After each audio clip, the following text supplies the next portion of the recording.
야, 최하사. 너는 애미 애비가 없어서 그런가 커피 물 조절하는 것도 아무도 안 가르쳐 주디. 뜨거운 믹스커피가 담긴 종이컵이 내 군화 발치로 툭 떨어졌다. 황토색 액체가 검은 가죽 위로 튀어 올랐지만 나는 반사적으로 뒷짐을 진 채 부동 자세를 유지했다. 죄송합니다. 다시 타오겠습니다. 죄송하면 다야? 요즘 젊은 것들은 이래서 안 돼. 특히 근본 없는 것들은 눈치가 없어도 너무 없단 말이지. 대대장 박만수 중령. 그는 혀를 차며 자신의 가죽 소파 깊숙이 몸을 파묻었다. 번들거리는 기름진 얼굴, 탐욕스럽게 튀어나온 배, 그리고 그 배 위에 얹어진 거만한 손. 대한민국 육군 장교라는 사실이 수치스러울 정도의 인간상이었다. 그는 내 가슴팍에 달린 명찰을 훑으며 비릿하게 웃었다. 최하현. 이름은 참 예쁜데 말이야. 부모가 지어준 이름도 아닐 거 아니야? 고아원은 원장이 지어주나? 입안 여린 살을 꽉 깨물었다. 비릿한 피맛이 혀끝에 감돌았다. 당장이라도 저 넥타이를 잡아채 책상에 쳐박고 소리치고 싶었다. 우리 아빠가 지어준 이름이다, 이 개자식아. 내 아버지는 육군 3군 단장 이태준 중장이다. 그리고 내 삼촌은 육군본부 헌병감 김정혁 소장이다. 내가 휴대폰을 꺼내 단축번호 1번을 누르는 순간 이 대대장실의 문짝을 뜯어내려 헬기 2대가 뜰 것이다. 박만수 중령 따위는 군복을 벗는 것으로 끝나지 않고 군사법원 피고석에 앉아 오줌을 지리게 만들 수 있다는 뜻이다. 하지만 나는 참아야 했다. 뭘 그렇게 꼬라봐? 눈 안 깔아? 아닙니다. 시정하겠습니다. 나는 고개를 숙이고 바닥에 쏟아진 커피를 휴지로 닦아내기 시작했다. 아버지의 반대를 무릅쓰고 임관한 하사 생활이었다. 장군의 딸이라는 계급장을 떼고 오직 내 실력으로 인정받고 싶었다. 그래서 신원 조회조차 어려운 고아 출신으로 위장해 이 최전방 야전 부대까지 흘러들어왔건만 현실은 시궁창이었다. 내가 배치받은 대대는 군인 정신이라고는 찾아볼 수 없는 쓰레기들의 집합소였다. 그 중에서도 대대장 박만수는 최악이었다. 내가 바닥을 닦느라 허리를 숙이자 박중령의 시선이 내 엉덩이와 허벅지 라인을 노골적으로 훑는 게 느껴졌다. 최하사는 운동을 해서 그런가 몸이 참 탄탄해. 여군들이 훈련 핑계대고 몸 관리 안 하는 꼴을 많이 봤는데 말이야. 밤에 외롭지 않나? 관사에 혼자 살면 무서울 텐데 대대장님이 가끔 순찰이라도 가줘야 하나? 명백한 성희롱이었다. 걸레질하던 손이 부들부들 떨렸다. 녹음기. 주머니 속에 있는 녹음기를 켜야 하나 수십 번 고민했다. 하지만 아직은 때가 아니었다. 이 인간이 저지르고 있는 짓은 단순한 성희롱이나 갑질 수준이 아니었기 때문이다. 다 닦았습니다. 그래. 나가봐. 아, 그리고 최하사. 박중령이 책상 위에 놓인 결제 서류를 턱짓으로 가리켰다. 보급관한테 가서 전해. 이번에 들어오는 707 부대 납품용 장비들 오늘 밤에 창고로 들어온다고. 보안 유지 철저히 하고 너도 가서 도와. 707 특수임무단으로 가는 장비들이 왜 우리 대대 창고를 거쳐갑니까? 나도 모르게 날카로운 질문이 튀어나갔다. 707 부대는 대테러 특수임무를 수행하는 최정예 부대다. 보급 체계가 우리 같은 일반 보병 대대와는 차원이 다르다. 굳이 이 전방 부대 창고에 장비를 하적했다가 다시 옮긴다는 건 상식적으로 말이 안 됐다. 내 질문에 박중령의 눈썹이 꿈틀했다. 그는 불쾌하다는 듯 미간을 찌푸리며 책상을 탁 내리쳤다. 야, 하사 나부랭이가 까라면 까지 말이 많아? 대대장이 시키면 군말 없이 따르는 게 군인 아니야? 어디서 고아 티를 내고 있어 자꾸. 교육을 못 받아서 위아래가 없나? 또다시 튀어나온 그놈의 고아 타령. 알겠습니다. 나가 보겠습니다. 나는 경례를 붙이고 대대장실을 빠져나왔다. 문이 닫히는 순간 안에서 낄낄거리는 웃음소리가 새어나왔다. 독한 년. 예쁘장하게 생겨서 꽉 막혔네. 쯧쯧. 복도를 걷는 내 군화 소리가 유난히 크게 울렸다. 주먹을 쥔 손바닥에 손톱 자국이 깊게 패었다. 나는 복도 끝 화장실로 들어가 세면대 물을 틀었다. 거울 속에 비친 내 얼굴은 분노로 벌겋게 달아올라 있었다. 찬물을 얼굴에 끼얹었다. 차가운 물방울이 뚝뚝 떨어지며 이성을 조금씩 되찾게 해주었다. 박만수 중령. 내가 방금 건드린 고아가 누군지 알면 넌 아마 기절초풍에서 혀를 깨물고 싶을 거다. 707 부대 장비가 왜 여기로 오냐고. 거울 속에 나를 노려보며 중얼거렸다. 냄새가 난다. 아주 구린 냄새가. 박만수 중령은 전역을 1년 앞두고 있다. 진급이 막힌 말년 중령이 퇴역 후를 대비해 한탕 크게 하려는 징후가 곳곳에서 포착되고 있었다. 만약 그가 손대려는 것이 군납 비리, 그것도 최정예 요원들의 목숨이 달린 장비라면 이야기는 달라진다. 그건 단순한 범죄가 아니라 매국 행위다. 주머니 속에서 진동이 울렸다. 발신자 표시 제한. 하지만 나는 이 번호가 누군지 안다. 아빠. 받을까 말까. 휴대폰을 쥔 손에 힘이 들어갔다. 지금 당장 아빠 나 너무 힘들어. 라고 한마디만 하면 된다. 그러면 오늘 저녁이라도 당장 번쩍이는 별들이 줄지어 내려와 박만수의 목을 칠 것이다. 하지만 통화 버튼 위에서 맴돌던 엄지손가락을 거두었다. 아직 확실한 물증이 없다. 심증만으로는 저 능구렁이 같은 인간을 완벽하게 끝장낼 수 없다. 조금만 더 참자, 최하현. 나는 휴대폰을 주머니에 다시 찔러 넣었다. 오늘 밤 707 부대 장비가 들어온다는 그 창고. 그곳에 분명히 놈의 목줄을 쥘 증거가 있을 것이다. 두고 봐. 내 손으로 내 멱살 잡고 군사법원에 세워줄 테니까. 나는 젖은 얼굴을 닦지도 않은 채 화장실을 나섰다.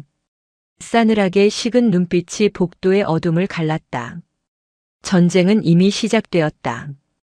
그날 밤 하늘에는 구멍이라도 뚫린 듯 비가 쏟아졌다. 빗소리가 지붕을 때리는 소음 덕분에 창고 주변의 인기척은 자연스럽게 묻혔다. 나는 판초 우위를 뒤집어 쓰고 보급 창고 뒤편의 배수로를 따라 조용히 움직였다. 진흙탕이 군화 밑창을 질척하게 잡아당겼지만 속도를 늦출 수 없었다. 박만수 중령이 말한 707 부대 납품용 장비. 그 물건들이 오늘 밤 은밀하게 이 창고를 거쳐 간다는 사실이 내내 마음에 걸렸다. 창고 정문 앞에는 평소에는 보이지 않던 2.5톤 트럭 2대가 시동을 끈 채 정차해 있었다. 짐칸에는 짙은 국방색 방수포가 씌워져 있었지만 틈새로 보이는 박스의 로고는 선명했다. 특전사령부 707 특수임무단. 대한민국 최고의 대테러 부대로 들어갈 물건들이었다. 그런데 하역 작업을 하는 인부들의 복장이 이상했다. 군인이 아니었다. 사복을 입은 건장한 남성들이 낄낄거리며 박스를 내리고 창고 안쪽에 있던 다른 박스들을 트럭에 싣고 있었다. 일명 박스가리. 나는 배수로 턱에 몸을 바짝 붙이고 스마트폰을 꺼냈다. 빗물이 액정 위로 떨어져 터치가 잘 먹히지 않았지만 떨리는 손으로 카메라 줌을 당겼다. 어이 조심해. 그거 하나에 얼마짜린지 알기나 해. 깨지면 내가 물어낼 거야. 트럭 조수석에서 내린 남자가 인부에게 소리쳤다. 그 목소리는 낯익었다. 우리 대대 군수과장이었다. 박만수 중령의 오른팔이자 예스맨. 그가 민간업자들과 섞여서 작업을 지휘하고 있었다. 과장님, 이거 무게가 너무 가벼운데요? 진짜 방탄판 맞습니까? 인부 중 한 명이 박스를 툭 치며 물었다. 아, 시끄러워. 그냥 싫어. 어차피 훈련용이라 폼만 나면 돼. 진짜는 저기 구석에 처박아 놨으니까 건드리지 말고. 군수과장의 대답에 내 심장이 쿵 내려앉았다. 훈련용이라고. 707 부대가 훈련용과 작전용을 구분해서 납품받는다는 소리는 들어본 적이 없다. 그들은 실전과 동일한 장비로 훈련한다. 이건 명백한 횡령이자 사기였다. 나는 숨을 죽이고 그들이 창고 안으로 들어간 틈을 타 트럭 쪽으로 기어갔다. 빗소리가 내 발소리를 감춰주었다. 트럭 뒤편에 아직 실리지 않은 박스 하나가 놓여 있었다. 나는 주머니에서 맥가이버 칼을 꺼내 박스 테이프를 조심스럽게 그었다. 찍 소리가 빗소리에 묻혔다. 박스를 열자 검은색 방탄조끼 플레이트가 드러났다. 겉보기에는 멀쩡해 보였다. 하지만 들어보는 순간 알 수 있었다. 너무 가벼웠다. 이건 플라스틱이잖아. 진짜 세라믹 방탄판이라면 묵직해야 했다. 나는 칼끝으로 플레이트 귀퉁이를 살짝 긁어보았다. 쇠를 긁는 소리가 아니라 플라스틱 긁히는 둔탁한 느낌이 났다. 이건 비비탄 총알이나 막을 수 있을까 말까 한 서바이벌 게임용 모조품이었다. 피가 거꾸로 솟는 기분이었다. 특수임무를 수행하는 요원들에게 이딴 걸 입혀서 사지로 내몰 셈인가. 총알이 빗발치는 테러 현장에서 이 조끼를 입은 요원이 총격이라도 당한다면 그건 살인이나 다름없었다. 나는 떨리는 손으로 가짜 방탄판의 사진을 찍고 박스에 적힌 시리얼 넘버를 촬영했다. 그리고 다시 테이프를 대충 붙여놓고 뒤로 물러나려던 찰나였다. 번쩍. 강력한 손전등 불빛이 내 얼굴을 정통으로 비췄다. 누구야? 거기 누구 있어? 군수과장의 고함이 빗줄기를 뚫고 들려왔다. 나는 반사적으로 몸을 돌려 어둠 속으로 뛰었다. 잡아! 저 새끼 잡아! 진흙탕이 튀어오르고 등 뒤에서 거친 발소리가 따라붙었다. 심장이 터질 것 같았다. 하지만 잡힐 수는 없었다. 이 증거를 가지고 나가야 했다. 나는 익숙한 지형지물을 이용해 역내 쓰레기장 뒤편으로 몸을 날렸다. 역겨운 음식물 쓰레기 냄새가 코를 찔렀지만 참고 숨을 죽였다. 저벅저벅. 군화 소리가 바로 옆까지 다가왔다. 젠장, 어디로 쥐새끼처럼 숨었어? 얼굴 봤냐? 비 때문에 잘 못 봤습니다. 근데 체구가 작던데요? 여군 같기도 하고. 여군? 설마 최하사 그년인가? 군수과장의 목소리에 살기가 어려 있었다. 나는 입을 틀어막고 빗물에 젖은 쓰레기 더미 속에 몸을 더욱 파묻었다. 다음 날 아침 예상했던 호출이 떨어졌다. 최하현 하사, 지금 당장 대대장실로 오랍니다. 행정병의 목소리에는 묘한 동정심이 섞여 있었다. 나는 밤새 한숨도 자지 못한 채 뜬 눈으로 밤을 지새웠다. 젖은 군복은 대충 말려 입었지만 꿉꿉한 냄새가 나는 것만 같았다.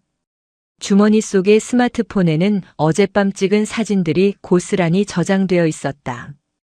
대대장실 문을 열고 들어가자 팽팽한 긴장감이 피부를 찔렀다. 창문 블라인드는 모두 내려져 있었고 방 안은 어두침침했다. 박만수 중령은 책상에 앉아 있지 않았다. 그는 방 한가운데서 골프채를 잡고 빈 스윙 연습을 하고 있었다. 붕붕. 바람을 가르는 소리가 날카로웠다. 그의 옆에는 어젯밤 마주쳤던 군수과장이 팔짱을 낀 채 나를 노려보고 있었다. 충성. 하사 최하현 대대장님 호출받고 왔습니다. 내 경내에도 박중령은 골프채를 놓지 않았다. 그는 내 주위를 천천히 돌며 마치 사냥감을 탐색하는 맹수처럼 굴었다. 최하사.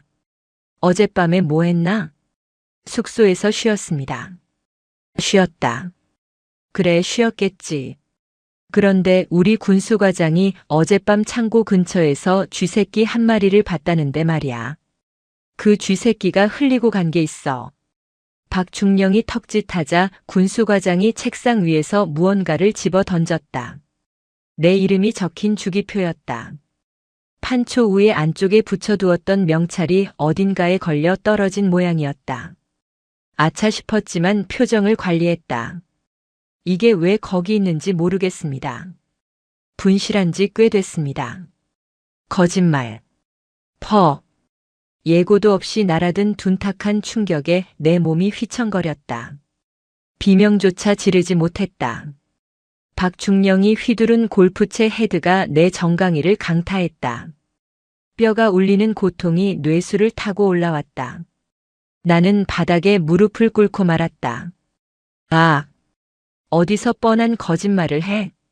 고아원에서는 거짓말하면 안 된다고 안 가르치던? 아, 부모가 없으니 가정교육을 못 받았겠네. 박중령은 골프채를 지팡이처럼 짚고 내 앞에 섰다. 그의 눈은 광기로 번들거리고 있었다. 너 봤지? 박스 뜯어봤지? 무슨 말씀인지. 이번에는 어깨였다. 골프채 샤프트가 내 왼쪽 어깨를 내리쳤다. 군복 위로 전해지는 충격이었지만 살이 찢어지는 듯한 고통이 밀려왔다. 나는 바닥을 구르며 신음했다. 최하현. 내가 뭘 봤든 뭘 찍었든 상관없어.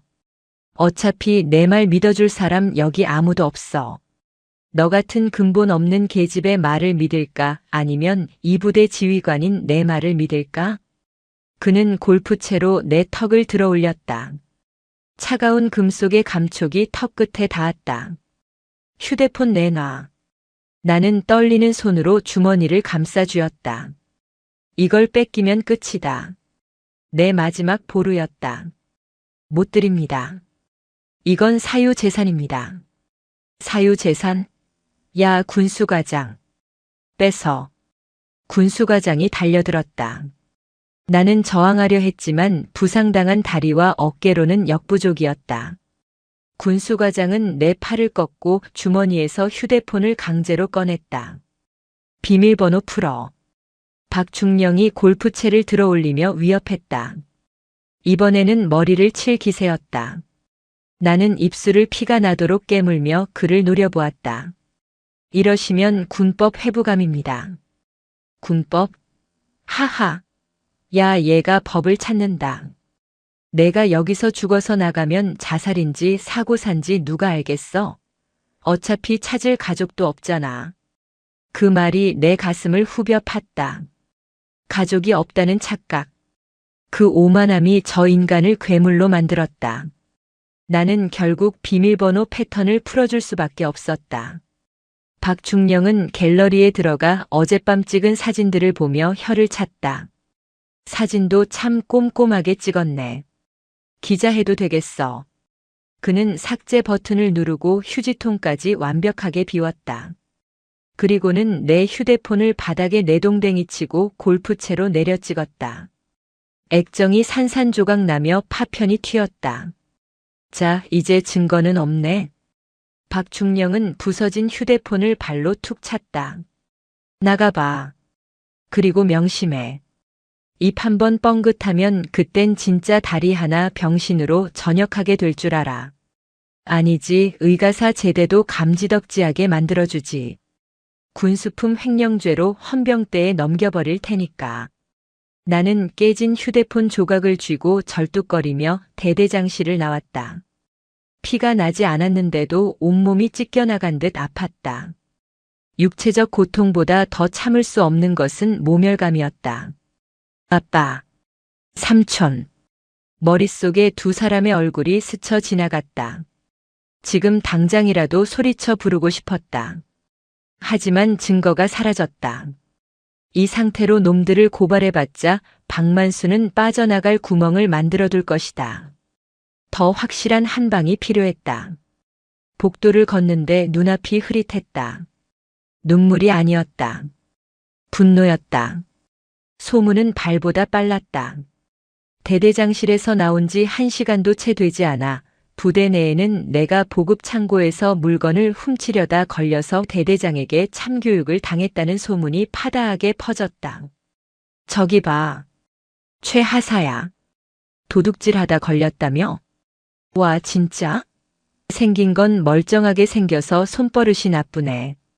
가정 환경이 불우하면 어쩔 수 없나 봐. 결핍이 범죄로 이어진다잖아. 식당에 들어서자 병사들과 간부들의 수군거림이 벌떼 소리처럼 귓가에 윙윙거렸다. 평소 나와 친하게 지내던 김 중사조차 내가 식판을 들고 다가가자 슬그머니 자리를 피해 다른 테이블로 옮겨갔다. 철저한 고립이었다. 박만수 중령은 나를 사회적으로 매장시킬 작정이었다. 증거를 없애는 것뿐만 아니라 내 신뢰도를 바닥으로 떨어뜨려 나중에 내가 무슨 폭로를 해도 도둑년의 헛소리로 치부하게 만들려는 고도의 심리전이었다. 나는 밥알이 모래알처럼 느껴졌지만 억지로 국을 떠넣었다. 먹어야 했다. 먹고 버텨야 놈을 죽일 수 있으니까. 하지만 목구멍이 꽉 막혀 넘어가지 않았다. 결국 식판을 다 비우지 못하고 잔반통에 쏟아부었다. 오후 일과 시간 내게 주어진 업무는 아무것도 없었다. 행정반에 앉아 있었지만 아무도 내게 말을 걸지 않았고 업무를 주지도 않았다. 투명 인간 취급. 그 숨막히는 공기 속에서 내 어깨의 통증은 점점 심해져 왔다. 일과가 끝나자마자 나는 도망치듯 독신자 숙소 BOQ로 돌아왔다. 좁은 방 안에 들어와 문을 잠그자마자 다리에 힘이 풀려 주저앉았다. 으흑. 참았던 신음이 터져나왔다. 군복 상의를 벗고 거울 앞에 섰다. 왼쪽 어깨부터 팔뚝까지 시퍼런 멍이 들어있었다. 붓기가 심해서 팔을 들어 올리기도 힘들었다. 정강이는 껍질이 벗겨지고 피가 말라붙어 양말과 엉겨붙어 있었다. 구급 상자를 꺼냈지만 파스 몇 장과 소독약이 전부였다. 의무대에 갈 수도 없었다. 가면 기록이 남고 박중령의 귀에 들어갈 게 뻔했다. 나쁜 놈. 쓰레기 같은 새끼. 나는 파스를 붙이며 울먹였다. 단순히 맞아서 아픈 게 아니었다. 고아라는 이유로, 힘없는 하사라는 이유로 당해야 했던 그 모든 서름이 한꺼번에 밀려왔다. 내가 정말 고아였다면 어땠을까? 의지할 곳 하나 없이 이 지옥 같은 곳에서 전역할 때까지, 아니 평생을 저런 인간들에게 짓밟히며 살아야 했을까? 생각만 해도 끔찍했다. 책상 위에 놓인 박살난 휴대폰을 바라보았다. 전원은 들어오지 않았다. 세상과의 연결고리가 끊어진 기분이었다. 그때 방문 밖에서 누군가의 발소리가 들렸다. 똑똑. 누구십니까?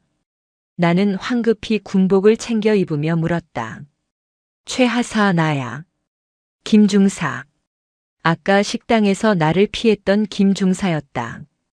문을 열어주자 그가 주위를 두리번거리며 잽싸게 방 안으로 들어왔다. 그의 손에는 검은 비닐봉지가 들려 있었다. 문 잠가. 누가 보면 곤란해. 그는 비닐봉지에서 차가운 캔커피와 샌드위치, 그리고 연고 하나를 꺼내 책상 위에 올려두었다. 이거. 바르고 좀 쉬어. 김 중사님. 미안하다. 아까는. 대대장 눈이 하도 무서워서 아는 척을 할 수가 없었어. 너도 알잖아. 그 양반 뒤끝 장난 아닌 거. 그는 한숨을 내쉬며 의자에 걸터 앉았다. 너 진짜 훔치려고 했던 거 아니지? 나 너 믿어. 1년 동안 같이 근무했는데 내가 내 성격 모르겠냐? 그 한마디에 왈칵 눈물이 쏟아질 뻔했다. 벼랑 끝에서 만난 지푸라기 같은 위로였다. 감사합니다. 근데 최하사. 그냥 눈 딱 감고 전출 신청해라. 대대장이 너 작정하고 담그려는 것 같아. 707 장비 건드린 것 때문에 저러는 거라며? 소문은 횡령으로 났지만 알만한 사람들은 다 알아. 내가 뭐 보다가 걸려서 찍힌 거라고. 김 중사의 말에 귀가 번쩍 뜨였다. 알만한 사람들은 다 안다고요? 그래. 군수가 애들 술 마시면 떠들고 다니잖아. 대대장이랑 과장이랑 뭐 해먹는 것 같다고. 근데 다들 쉬쉬하는 거지. 똥이 무서워서 피하냐 더러워서 피하지. 너도 괜히 정의감 불태우다가 다치지 말고 피해. 김중사는 내 어깨를 토닥여주고는 황급히 방을 나갔다. 방 안에 다시 정막이 흘렀다. 하지만 아까와는 달랐다. 김중사의 말에서 희망을 봤다. 나만 알고 있는 게 아니었다. 모두가 알고 있지만 침묵하고 있을 뿐이다. 그 침묵을 깰 트리거만 있다면 박만수의 성은 모래성처럼 무너질 것이다. 나는 서랍 깊숙한 곳에서 예전에 쓰던 구형 공기계 폰을 꺼냈다. 다행히 충전기는 맞았다. 전원을 켜고 와이파이를 잡았다.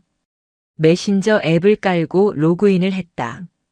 수많은 알림이 떴지만 다 무시했다.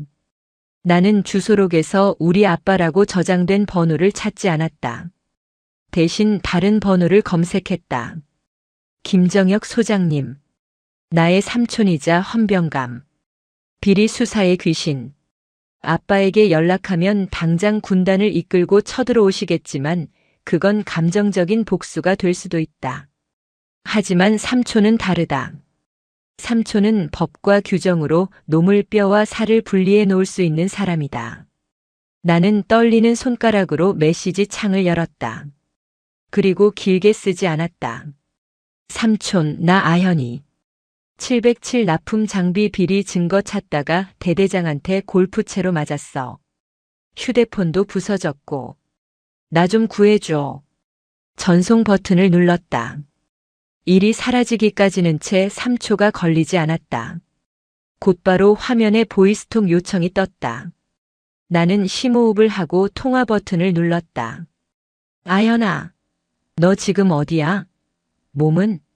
다친 데는 괜찮아? 평소 냉철하던 삼촌의 목소리가 미세하게 떨리고 있었다. 그 목소리를 듣자마자 참아왔던 울음이 터져나왔다. 삼촌, 나 너무 아파. 흐흐. 지금 당장 위치 말해. 그리고 방문 잠그고 아무도 들이지 마. 지금 출발한다. 전화 너머로 다급한 외침이 들렸다. 야, 특임대 출동 준비해. 헬기 띄워. 당장. 밤은 깊었지만 이제 곧 여명이 밝아올 것이다. 박만수, 내가 누리는 마지막 평온한 밤이 되길 바란다. 내일 해가 뜨면 내 세상은 지옥으로 변해 있을 테니까. 삼촌과의 통화가 끊긴 지 불과 10여 분도 지나지 않았을 때였다. 쾅쾅거리는 소리와 함께 숙소 문이 거칠게 열렸다. 문고리가 벽에 부딪히며 낸 파열음이 좁은 방 안을 울렸다. 들어온 것은 군수과장과 당직 사관, 그리고 헌병 완장을 찬 병사 2명이었다. 그들의 표정은 마치 중범죄자를 체포하러 온 듯 살벌했다. 최하현 하사 일어나. 군수과장이 턱짓으로 나를 가리켰다. 나는 침대에 걸터앉아 부어오른 다리를 감싸 쥐고 있었다. 도망칠 곳도 숨을 곳도 없는 독신자 숙소의 싸늘한 공기가 내 목을 조여왔다. 무슨 일입니까? 일과 시간도 끝났습니다. 무슨 일이냐고. 내가 더 잘 알 텐데.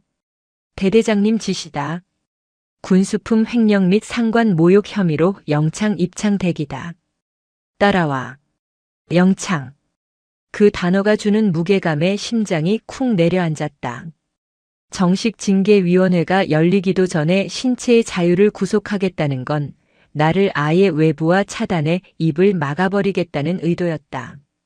정식 절차도 없이 이게 무슨 짓입니까?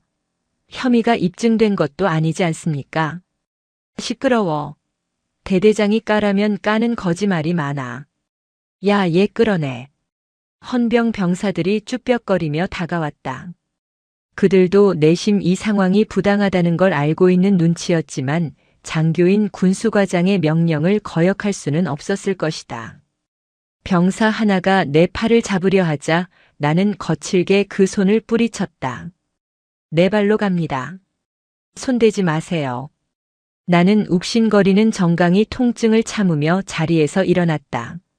절뚝거리는 걸음으로 그들을 따라 나서자 복도에 나와 있던 다른 간부들이 힐끔거리며 나를 쳐다봤다. 경멸, 호기심 그리고 약간의 동정. 그 시선들이 화살처럼 날아와 내 등에 꽂혔다. 나를 데려간 곳은 대대 본부 건물 지하에 있는 임시 유치장이었다. 곰팡이 냄새가 진동하고 습기가 찬 지하 감옥. 평소에는 사고 친 병사들을 가두는 곳이었지만 오늘은 나 혼자였다. 철창문이 닫히고 자물쇠가 잠기는 소리가 들렸다. 조사 끝날 때까지 여기서 반성하고 있어. 밥은 넣어줄 테니까. 군수과장은 비열한 웃음을 흘리며 사라졌다. 어둠 속에 홀로 남겨진 나는 차가운 시멘트 바닥에 주저앉았다. 무릎을 감싸 안고 벽에 기대자 참아왔던 공포가 밀려왔다. 삼촌이 온다고 했다. 아빠도 알게 될 것이다. 하지만 그들이 오기까지 걸리는 시간 동안 저 악마 같은 박만수 중령이 무슨 짓을 할지 알 수 없었다. 여기서 쥐도 새도 모르게 죽임을 당하고 자살로 위장된다면 그런 끔찍한 상상이 꼬리에 꼬리를 물었다. 그 시각 서울 용산구 국방부 청사 인근의 육군본부 헌병감실. 대한민국 육군 헌병의 총책임자인 김정혁 소장은 전화기를 내려놓은 손을 부들부들 떨고 있었다. 그의 평소 냉철하고 이성적인 눈빛은 사라지고 활활 타오르는 불길만이 남아있었다. 감히 내 조카를. 그는 책상 위에 놓인 유리 찻잔을 자신도 모르게 움켜쥐었다. 쩌적 소리와 함께 찻잔이 산산조각 났다. 날카로운 유리가 손바닥을 찔러 피가 흘러내렸지만 김 소장은 고통조차 느끼지 못하는 듯 했다. 아현이가 어떤 아이인가. 하나뿐인 형님네 부부가 사고로 세상을 떠난 뒤 형님의 친구이자 동기인 이태준 장군이 입양의 친딸 이상으로 금지옹엽 키운 아이다. 이태준이 군단장으로 나가 있는 동안 서울에 있는 자신에게 아연이는 눈에 넣어도 아프지 않을 친족 하나 다름없었다. 그런 아이가 뼈가 부러질 정도로 맞았다. 그것도 골프채로. 김정혁 소장은 피 묻은 손을 닦지도 않고 인터폰을 눌렀다. 헌병감입니다. 지금 즉시 중앙수사단 특임대 2개 팀 그리고 과학수사팀 소집하십시오. 헬기 2대 대기시키고 목적지는 12사단 예하 37대대입니다. 10분 내로 출발합니다. 알겠습니다. 그런데 헌병감님 해당 부대는 군단 관할이라 사전 협조가. 협조? 지금 내 조카가 아니 우리 군의 하사가 비리를 고발하려다 감금 폭행을 당했어. 협조 따위는 가서 구한 다음에 구한다. 당장 띄워. 김 소장은 인터폰을 끊고 곧바로 개인 휴대폰을 들었다. 저장명 호랑이 형님. 바로 3군단장 이태준 중장이었다. 신호가 가는 동안 김 소장의 목숨이 타들어가는 것 같았다. 이 사실을 알게 된 이태준 중장이 얼마나 폭주할지 상상조차 되지 않았기 때문이다. 정혁아. 웬일이냐? 나 지금 야외 기동 훈련 중인데. 수화기 너머로 헬기 소음과 전차의 굉음이 섞여 들려왔다. 이태준 중장의 목소리는 힘찼지만 김 소장은 침을 꿀꺽 삼켰다. 형님, 놀라지 말고 들으십시오. 아현이 일입니다. 아현이? 우리 딸한테 무슨 일 생겼어? 주변의 소음이 순식간에 잦아든 것 같은 착각이 들 정도로 이태준의 목소리가 낮게 깔렸다. 아현이가 지금 근무하는 대대에서 감금당했습니다. 대대장이란 놈이 707 납품 비리를 저질렀는데 아현이가 그걸 목격하고 증거를 잡으려다 들켰답니다. 그래서 그놈이 골프채로 아현이를 때렸답니다. 어깨랑 다리를. 많이 다친 것 같습니다. 휴대폰도 부서져서 간신히 공기계로 저한테 연락이 왔습니다. 살려달라고. 전화기 너머에서 긴 침묵이 흘렀다. 그 침묵은 폭풍 전야의 고요함보다 더 무거웠다. 숨소리조차 들리지 않는 정적 끝에 지옥 밑바닥에서 긁어올린 듯한 목소리가 들려왔다. 어떤 새끼냐? 37대대장 박만수 중령입니다. 박만수. 기억해뒀다. 형님, 제가 지금 수사단 이끌고 가고 있습니다. 제가 가서 법대로 처리하겠습니다. 형님은 진정하시고. 법대로 처리해? 야, 김정혁. 이태준의 목소리가 벼락처럼 터져 나왔다. 내 딸이 골프채로 맞았어. 피멍이 들고 뼈가 다쳤다고. 그런데 웃기지 마라. 지금 내 예하 기계화 보병여단이 훈련 중이지? 기수 돌린다. 형님, 그러시면 안 됩니다. 군 병력을 사적으로 움직이시면. 사적? 이게 사적인 일이야? 군납 비리, 그것도 특수작전용 장비 비리를 적발한 내부 고발자를 보호하러 가는 거다. 군단장 권한으로 해당 부대 지휘권을 박탈하고 직접 타격한다. 뚝. 전화가 끊겼다. 김정혁 소장은 끊긴 전화기를 멍하니 바라보다가 벌떡 일어났다. 큰일 났다. 진짜 전쟁 나겠어. 그는 서둘러 정복 재킷을 걸치고 집무실을 뛰쳐나갔다. 이태준이 도착해서 그 대대장을 갈아마시기 전에 자신이 먼저 도착해서 신병을 확보해야 했다. 그렇지 않으면 오늘 밤 대한민국 육군 역사상 전무후무한 장군에 의한 대대장 즉결 처형이 일어날지도 모를 일이었다. 같은 시각 지하 유치장. 나는 차가운 바닥에 웅크린 채 오들오들 떨고 있었다. 시간이 얼마나 지났는지 알 수 없었다. 그때 철창 너머로 발소리가 들렸다. 군수과장이 아닌 낯선 병사의 발소리였다. 최 하사님. 작은 속삭임. 고개를 들어보니 평소 나를 잘 따르던 보급계원 강일병이었다. 그는 주위를 두리번거리더니 초코바 하나를 철창 사이로 밀어 넣었다. 이거라도 드십시오. 저녁도 안 줬다면서요. 강일병. 고마워. 근데 너 여기 온 거 걸리면 혼나. 괜찮습니다. 다들 대대장님 욕하고 있습니다. 최 하사님이 도둑질할 뿐 아니란 거 병사들은 다 압니다. 힘내십시오. 강일병의 눈가가 촉촉했다. 그 작은 초코바 하나가 내게는 천만금보다 무겁게 느껴졌다. 강일병, 지금 밖은 어때? 분위기 안 좋습니다. 대대장님이 내일 아침에 급하게 징계위원회 연다고 간부들 다 소집했습니다. 아마 바로 파면시키려고 작정한 것 같습니다. 파면. 군인 신분을 박탈당하는 최고 수위의 징계. 그렇게 되면 나는 민간인 신분이 되어 군사법원이 아닌 민간법정에서 싸워야 하고 그 과정에서 증거가 인멸될 가능성은 더 커진다. 박만수는 내가 군인일 때 끝장을 보려는 게 아니라 아예 군에서 쫓아내고 입을 막으려는 것이다. 알았어. 얼른 가봐. 고마워. 강일병이 사라지고 나는 다시 어둠 속에 남겨졌다. 초코바를 손에 쥐고 나는 다짐했다. 절대로 무너지지 않겠다고. 내일 아침 그 징계위원회가 놈의 무덤이 되게 만들겠다고. 그때였다. 아주 멀리서 하지만 분명하게 들려오는 소리가 있었다. 두두두두. 공기를 찢는 듯한 회전익의 파열음. 한 대가 아니었다. 여러 대의 헬기가 접근하고 있었다. 심장이 미친 듯이 뛰기 시작했다.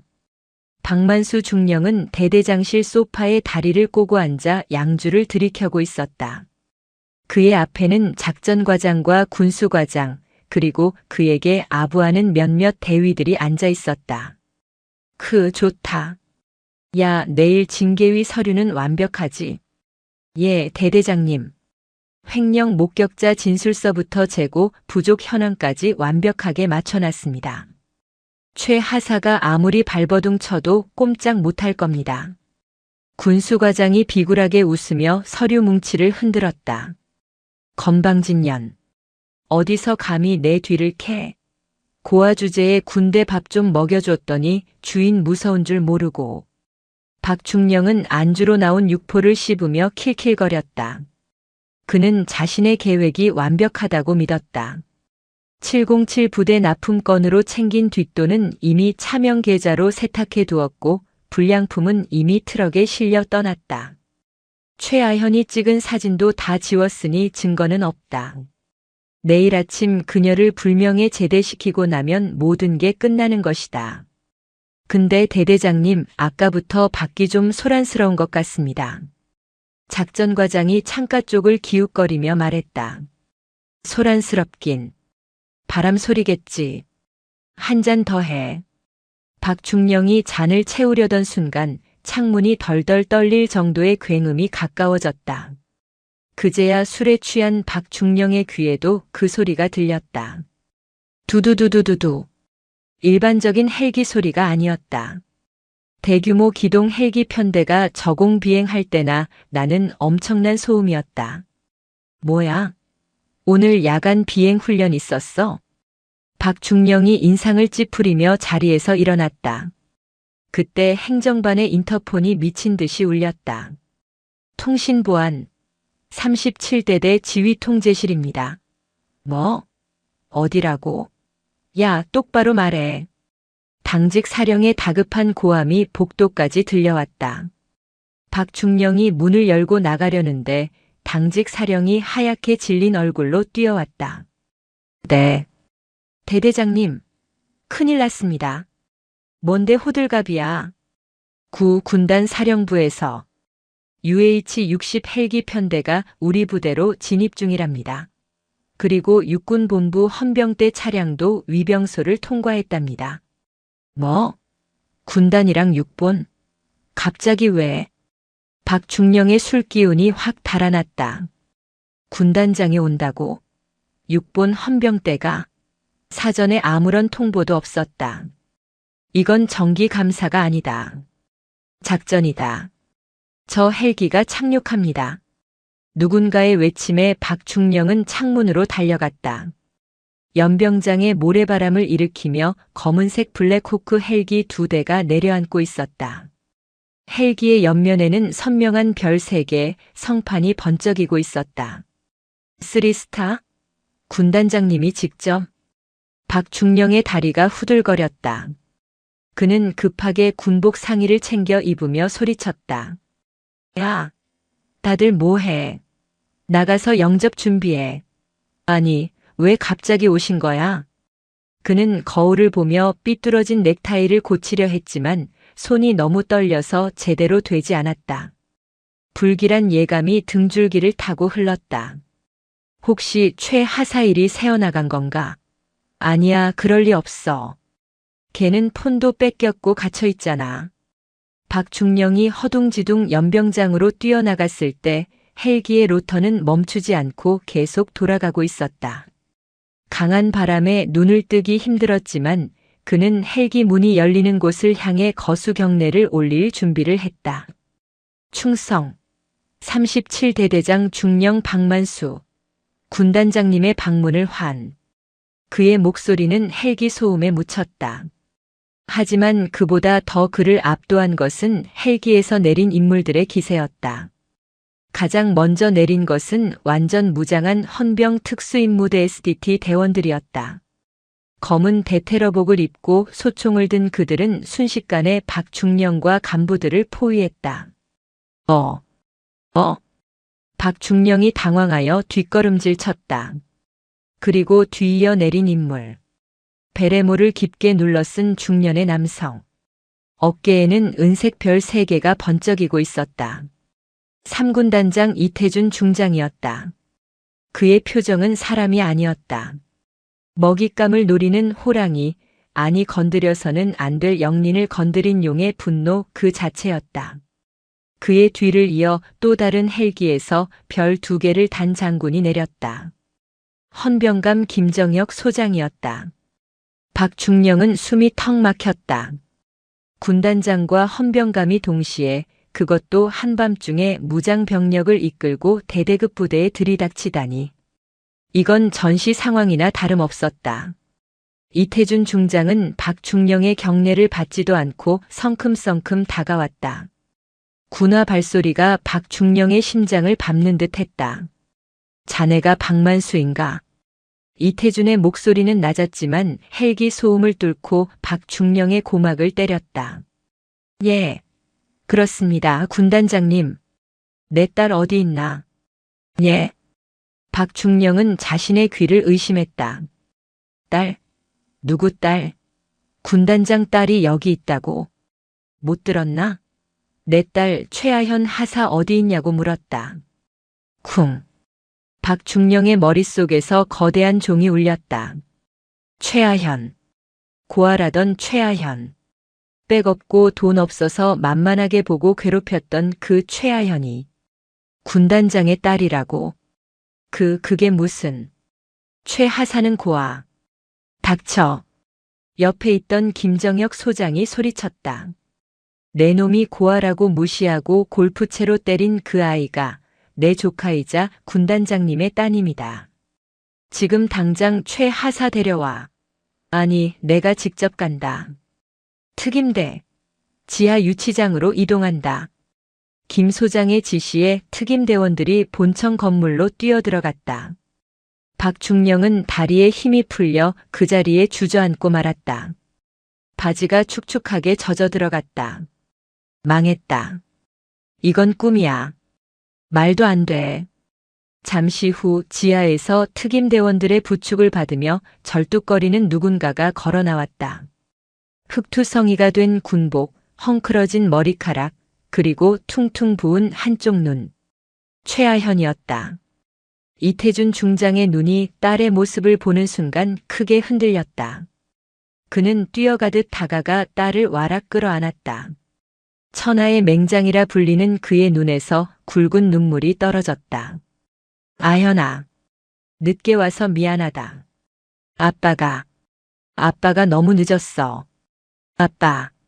나는 아빠의 품에 안기자마자 긴장이 풀리며 다리가 꺾였다. 아빠의 단단한 어깨, 익숙한 스킨 냄새.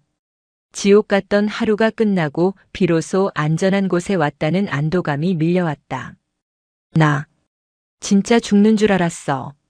저 사람이 나 때렸어. 나는 떨리는 손가락으로 주저앉아 있는 박만수를 가리켰다. 아빠는 나를 삼촌에게 잠시 맡기고 천천히 몸을 일으켰다. 그의 얼굴에서 슬픔은 사라지고 오직 차가운 살이만이 남아 있었다.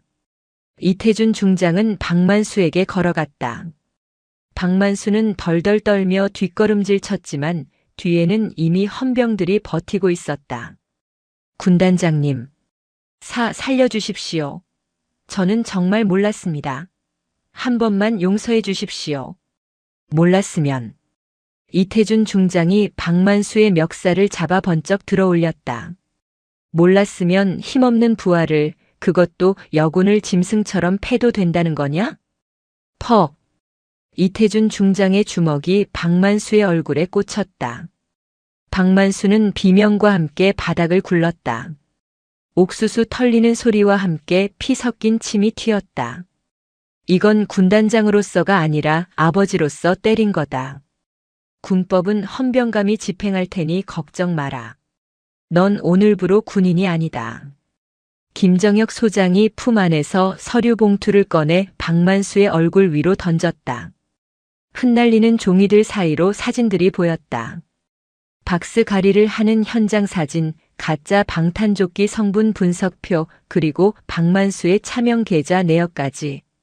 이미 다 털었다.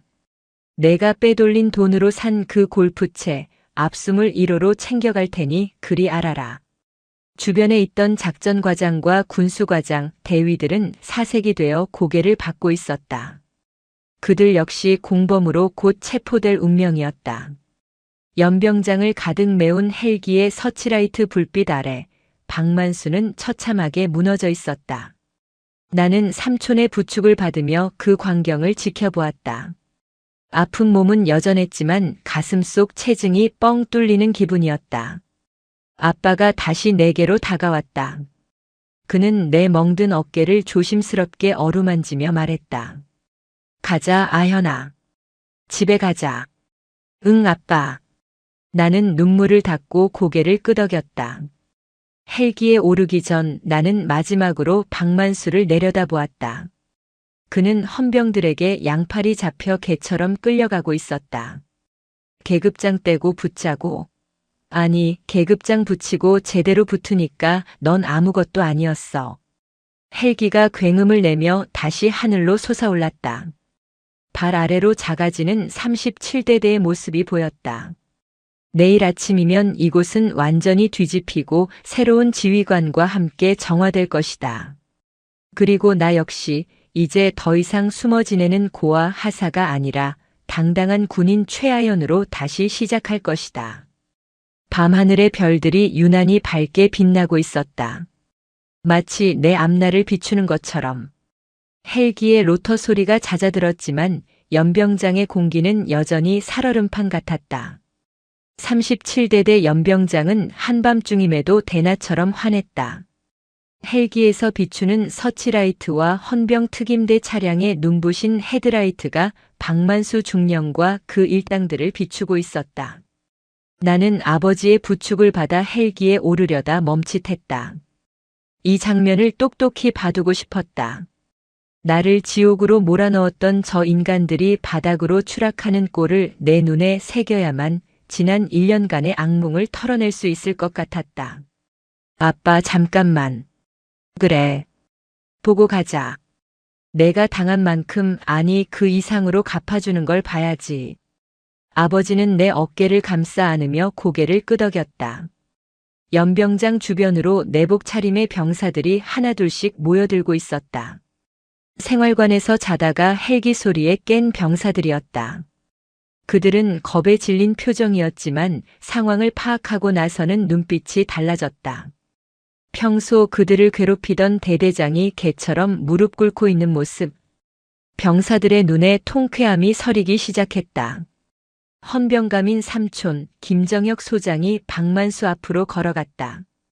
삼촌은 가죽 장갑을 낀 손으로 박만수의 턱을 거칠게 들어 올렸다. 박만수, 내 놈 죄목이 뭔지 아나? 선처해 주십시오. 헌병감님, 저는 정말 몰랐습니다. 군수과장이 다 꾸민 일입니다. 저는 그저 결제만 했을 뿐입니다.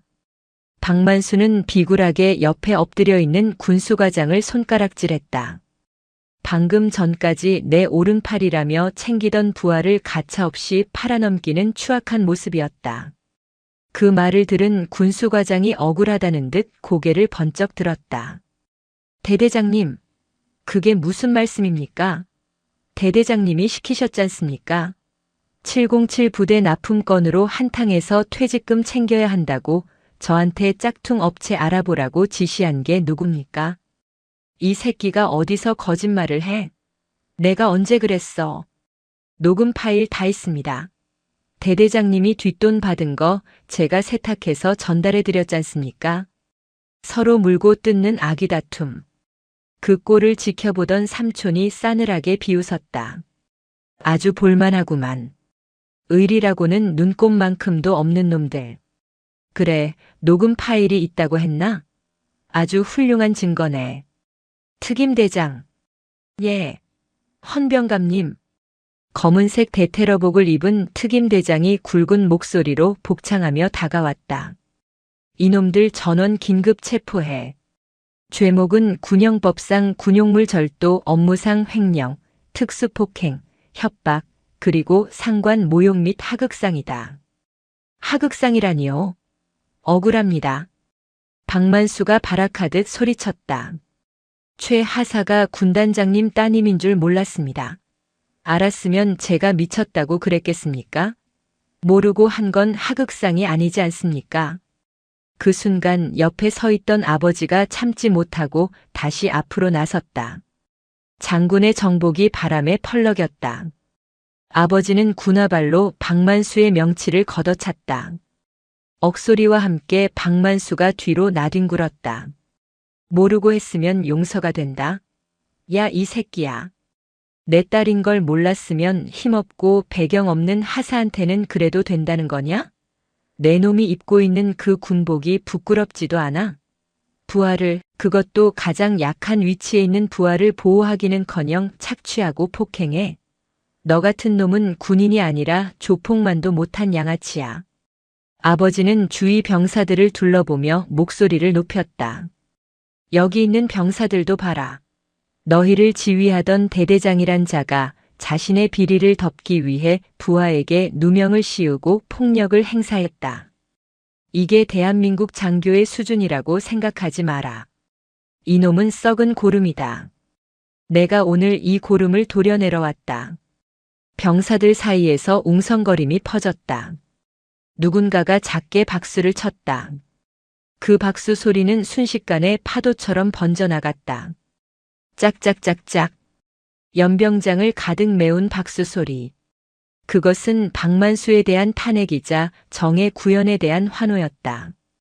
박만수는 그 박수 소리를 들으며 절망적인 표정으로 고개를 떨구었다.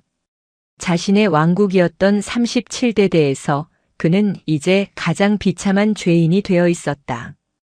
특임대원들이 박만수와 군수과장 그리고 작전과장에게 수갑을 채웠다. 은색 수갑이 철컹거리며 잠기는 소리가 유난히 청아하게 들렸다. 끌고 가. 삼촌의 명령에 특임대원들이 그들을 짐짝처럼 일으켜 세웠다. 박만수는 질질 끌려가면서도 나를 향해 고개를 돌렸다. 최하사. 아니, 영애님. 한 번만 살려주세요. 제가 죽을 죄를 지었습니다. 제발 아버님께 말씀 좀 잘 드려서.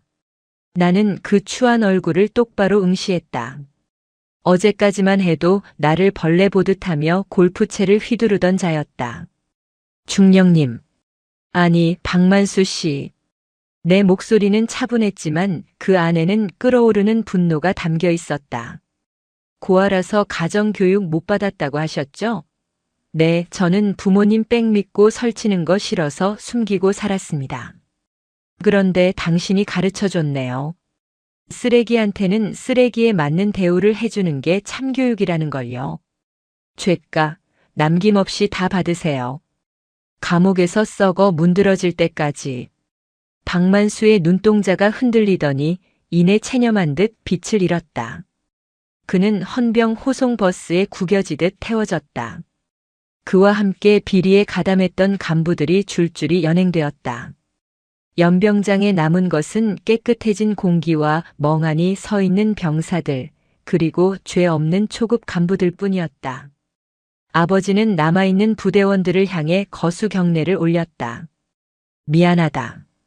못난 지휘관을 임명해서 너희를 고생시켰다. 내일부터 새로운 대대장이 올 것이다. 편안하게 다시 자도록. 충성. 병사들의 경례 소리가 밤하늘을 찔렀다. 그 목소리에는 진심이 담겨 있었다. 아버지는 다시 내게로 돌아왔다. 가자, 우리 딸. 이제 진짜 집에 가자. 우리는 헬기에 올랐다. 블랙호크의 엔진 소리가 다시 커지고 기체가 공중으로 떠올랐다. 창밖으로 멀어지는 부대의 풍경이 보였다. 어두운 연병장 한 구석, 내가 갇혀있던 지하 감옥 입구가 보였다. 이제 다시는 저곳에 돌아갈 일이 없다. 아니, 돌아가더라도 그때는 피해자가 아니라 승리자로서 당당하게 갈 것이다. 나는 창문에 이마를 대고 흐르는 눈물을 닦았다. 아버지가 내 손을 꼭 잡아주셨다. 그 손의 온기가 차갑게 식었던 내 마음을 녹여주었다. 눈을 떴을 때는 익숙한 하얀 천장이 보였다. 소독약 냄새와 함께 가습기의 부드러운 수증기가 느껴졌다. 국군 수도병원 VIP 병실이었다. 몸을 일으키려 하자 욱신거리는 통증이 느껴졌다. 어깨와 다리에는 두툼한 붕대가 감겨 있었고 팔에는 수액 주사가 꽂혀 있었다. 일어났냐? 병실 소파에 앉아 신문을 보고 있던 아버지가 안경을 벗으며 다가왔다. 밤새 간호를 하셨는지 정복 상의는 벗어둔 채 셔츠 차림이었고 눈밑이 퀭했다.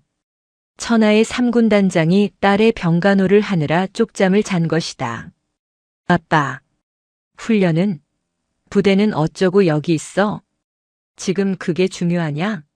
내 딸이 반병신이 될 뻔했는데 부대가 대수야? 부군단장한테 맡겨놨다. 정혁이도 새벽까지 조사하다가 잠깐 눈 붙이러 갔다. 아버지는 물컵에 빨대를 꽂아 내 입에 대주셨다. 시원한 물이 목을 타고 넘어가자 정신이 좀 들었다. TV 좀 켜봐도 돼? 뉴스는 봐서 뭐하게. 머리 아프게. 보고 싶어. 그 인간 어떻게 됐는지. 아버지는 못 이기는 척 리모컨을 건네주셨다. 전원을 켜자마자 뉴스 채널에서는 속보 자막이 흐르고 있었다. 속보 현역 육군 중령, 수십억대 군납 비리 및 부하 여군 폭행 혐의 긴급 체포 앵커 육군 모부대 대대장이 특수임무단에 납품될 방탄 장비를 불량품으로 바꿔치기하고 이를 목격한 부하 여군을 감금 폭행한 충격적인 사건이 발생했습니다. 특히 피해 여군은 해당 부대를 관할하는 군단장의 딸로 밝혀져 군 당국이 발칵 뒤집혔습니다. 화면에는 모자이크 처리된 박만수가 포승줄에 묶여 헌병대로 끌려가는 장면이 나왔다. 기자들이 마이크를 들이대며 질문을 쏟아내고 있었다. 혐의 인정하십니까? 여군 하사를 골프채로 폭행한 게 사실입니까? 군단장 딸인 걸 알고도 그러셨습니까? 박만수는 고개를 푹 숙인 채 아무 말도 하지 못했다.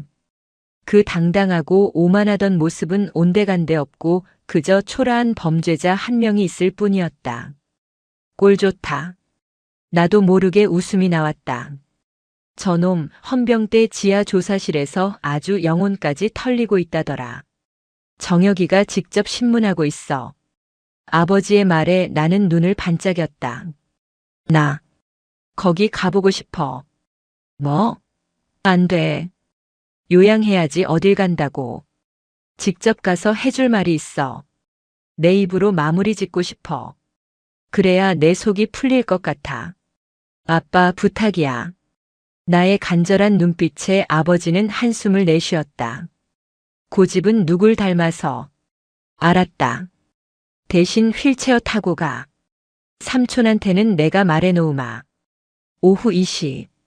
나는 휠체어를 타고 육군본부 헌병대 조사실 유리창 너머에 있었다. 매직 미러를 통해 안쪽이 훤히 들여다 보였다. 조사실 안은 살벌했다.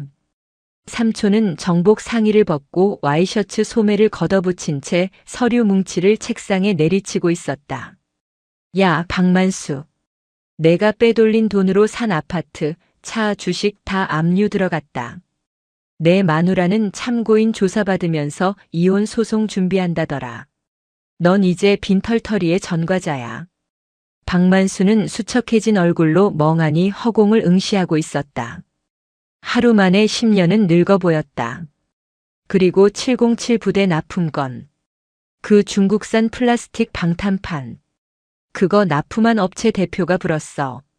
내가 먼저 제안했다고. 리베이트 40% 챙겨주면 눈 감아주겠다고 했다며? 소장님, 죽을 죄를 지었습니다. 죽을 죄? 그래, 죽어 마땅하지. 내 놈 탐욕 때문에 우리 군 최정예 요원들이 목숨을 잃을 뻔했어. 이건 단순 횡령이 아니라 이적 행위야. 반역이라고. 삼촌의 고함 소리에 박만수가 움찔거렸다. 나는 삼촌에게 신호를 보냈다. 삼촌이 유리창 쪽을 보더니 고개를 끄덕였다. 문이 열리고 아버지가 밀어주는 휠체어를 탄 내가 조사실 안으로 들어갔다. 박만수의 시선이 내게 꽂혔다. 그는 나를 보자마자 반사적으로 자리에서 일어나려다 헌병에게 제지당해 다시 주저앉았다. 최 하사님. 그의 목소리가 떨렸다. 나는 휠체어를 책상 바로 앞까지 밀고 갔다. 붕대 감긴 내 모습을 보는 그의 눈동자가 흔들렸다. 불편해 보이시네요, 중령님. 아, 이제 중령 아니신가? 면목 없습니다. 제가 미쳤었습니다. 제발 용서해 주십시오. 박만수가 책상에 머리를 박으며 울먹였다. 용서요? 아니요. 저는 당신 용서하러 온 게 아닙니다. 확인하러 왔습니다. 나는 품에서 꼬깃꼬깃해진 종이 한 장을 꺼내 책상 위에 올렸다. 어제 그 난리통 속에서도 내가 끝까지 지키려 했던 박스가리 현장에서 적어둔 시리얼 넘버 메모였다. 이거 기억나시죠? 제가 이거 때문에 맞았잖아요. 당신이 뺏어서 찢어버리려고 했던 거. 박만수가 고개를 들지 못했다. 당신은 내가 아빠 백 믿고 까분다고 생각했겠지. 내가 징징거려서 아빠가 헬기 타고 온 줄 알지. 착각하지 마. 내가 이 증거 모아서 헌병대에 제보한 거야. 아빠가 아니라 내가 내 손으로 당신 비리 잡은 거라고. 그의 눈이 커졌다. 그는 단순히 딸바보 아빠가 복수하러 온 줄 알았지.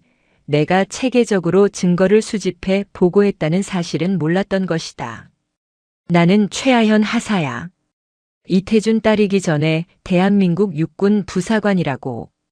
당신 같은 쓰레기가 군복 입고 설치는 꼴 못 봐서 내가 목숨 걸고 잡은 거야. 그러니까 억울해하지 마.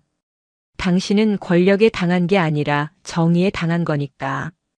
내 말에 박만수는 입을 벌린 채 아무 말도 하지 못했다. 그의 마지막 자존심 재수가 없어서 권력자에게 당했다는 핑계마저 내가 산산조각 내버린 것이다. 삼촌, 이제 됐어. 나가자. 나는 미련 없이 휠체어를 돌렸다. 뒤에서 박만수의 흐느끼는 소리가 들려왔지만 돌아보지 않았다. 조사실을 나오자 복도 창문으로 따사로운 햇살이 쏟아지고 있었다. 아버지가 내 어깨에 손을 올리며 미소 지었다. 우리 딸 말 잘하네. 누구 딸인지 참 똑똑해. 당연하지. 누구 딸인데. 우리는 마주보며 웃었다. 통쾌했다. 묵은 체증이 싹 내려가는 기분이었다. 이제 뭐 할 거니? 전역할 거야? 아빠는 내가 군 생활 그만했으면 좋겠는데. 아버지의 조심스러운 물음에 나는 고개를 저었다. 무슨 소리야? 이제 시작인데. 나 이번에 비리 적발 공로로 포상받을 거라며? 훈장 받고 특진도 시켜준다며? 뭐? 너 계속 군인 하겠다고? 당연하지. 나 707 갈 거야. 뭐? 아버지와 뒤따라 나온 삼촌이 동시에 소리쳤다. 이번 사건 겪으면서 느꼈어. 나는 현장이 맞아. 그리고 내가 구한 그 장비들 제대로 쓰이는지 가서 확인해야지. 707역은 특임대 지원할 거야. 아빠 백 말고 내 실력으로. 당황하는 두 장군의 얼굴을 보며 나는 환하게 웃었다. 그래, 이것이 나의 길이다. 고아 행세하며 숨죽여 살던 최하현은 죽었다. 이제는 비리를 때려잡은 영웅이자 실력으로 무장한 진짜 군인 최하현의 시대가 올 것이다. 나는 붕대 감긴 손으로 경례를 붙였다. 나 자신에게 그리고 새로운 미래에게. 최하현 하사 아니 중사 진급 예정자 707 입대를 명받았습니다. 끝이 아닌 더 화려하고 멋진 시작이었다. 계절이 바뀌어 병원 창밖에 가로수들이 초록빛을 띠기 시작했다. 나는 3개월간의 긴 병원 생활과 재활 치료를 마치고 퇴원 수속을 밟았다. 뼈가 부러졌던 정강이는 단단하게 붙었고 찢어졌던 어깨 근육도 다시 팽팽하게 힘이 들어갔다. 짐은 내가 들마. 넌 손 하나 까딱하지 마. 아빠는 내 더플백을 뺏어들며 엄살을 피우셨다. 아빠, 나 다 나았어. 의사 선생님이 이제 격투기 해도 된다고 했다니까? 시끄러워. 내 눈엔 아직도 환자야. 그리고 오늘 아주 중요한 날이잖아. 컨디션 조절해야지. 그렇다.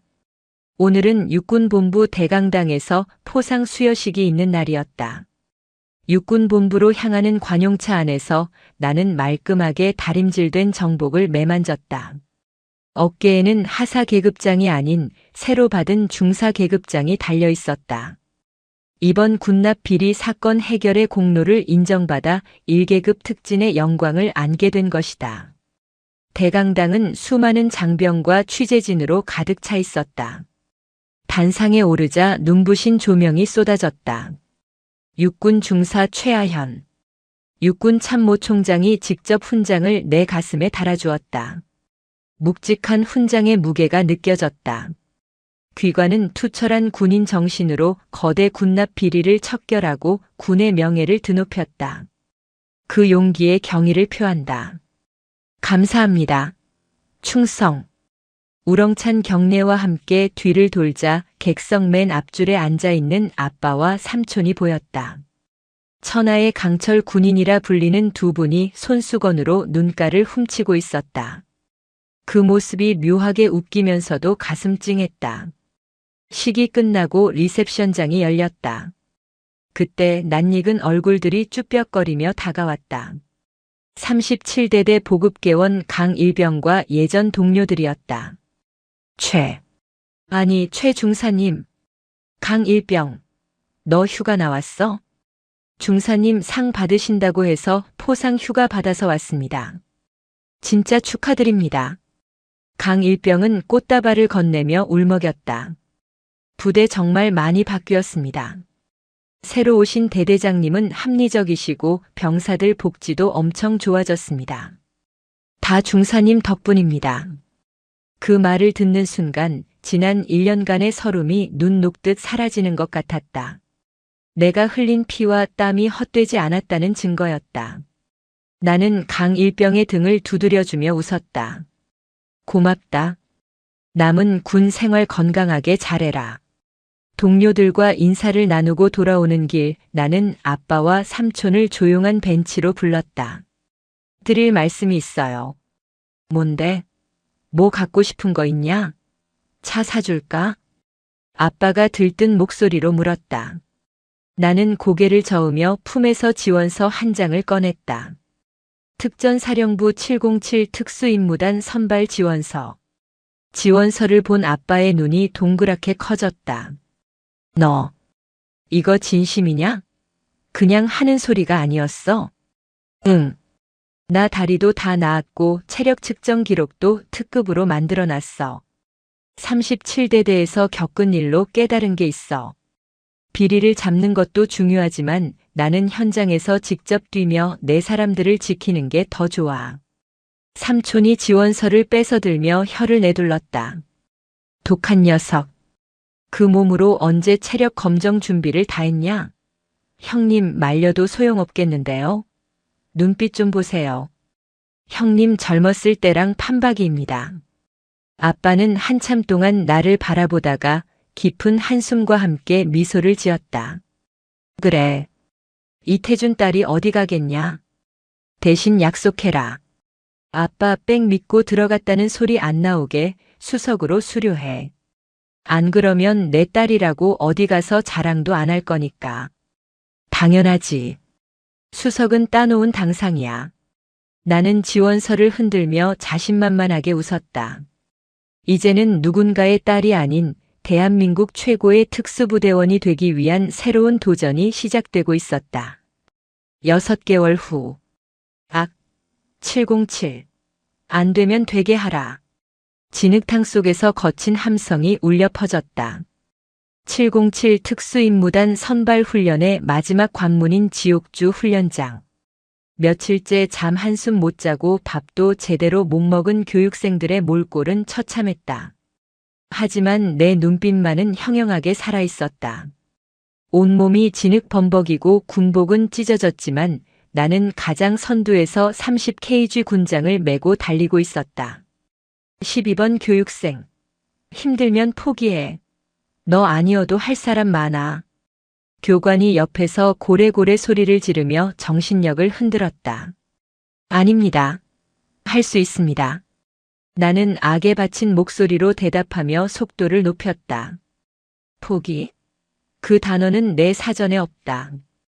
박만수 같은 인간들에게 무시당하던 시절을 생각하면 이 정도 고통은 간지러운 수준이었다. 보고 있나? 이게 바로 최하현이다. 결승선이 보였다. 숨이 턱 끝까지 차올랐지만 나는 마지막 젖 먹던 힘까지 짜내어 전력 질주했다. 가장 먼저 결승선을 통과하는 순간 다리에 힘이 풀려 바닥에 쓰러졌다. 12번 교육생 최하현 1등으로 도착.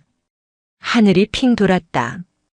진흙투성이 얼굴로 가쁜 숨을 몰아쉬는데 파란 가을 하늘이 눈에 들어왔다.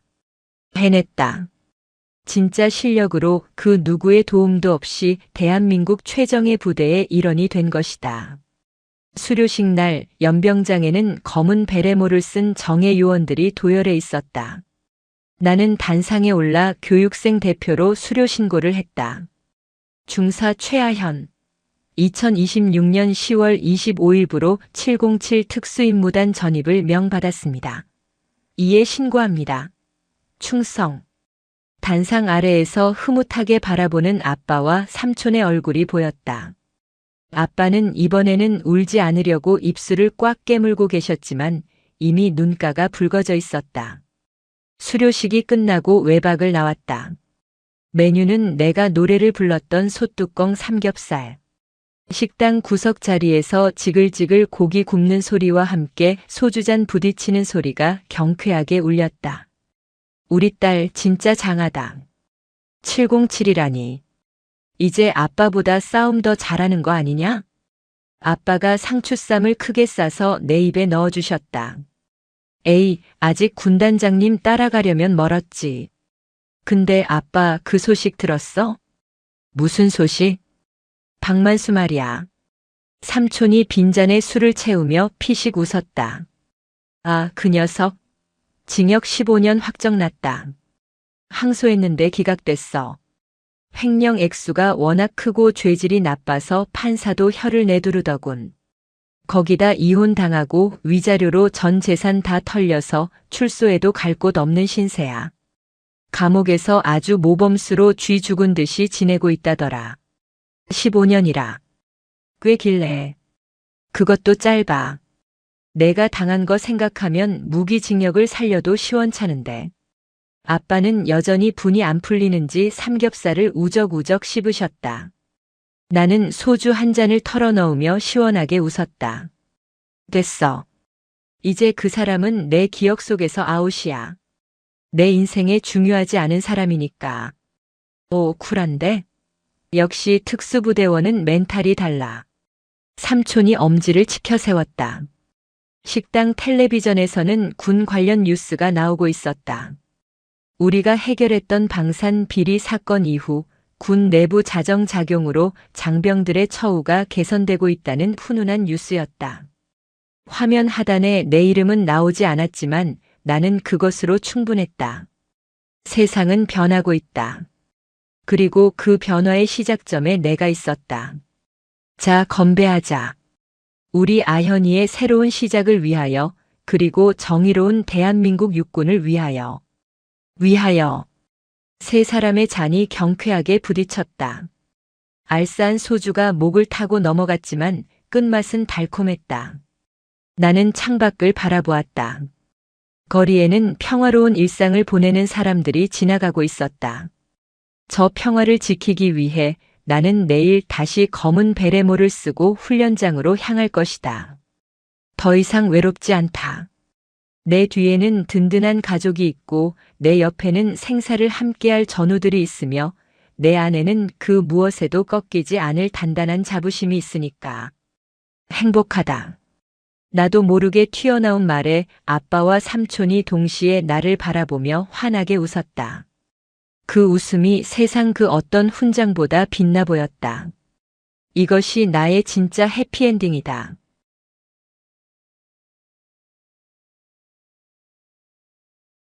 더 많은 이야기 구독, 좋아요 부탁드립니다.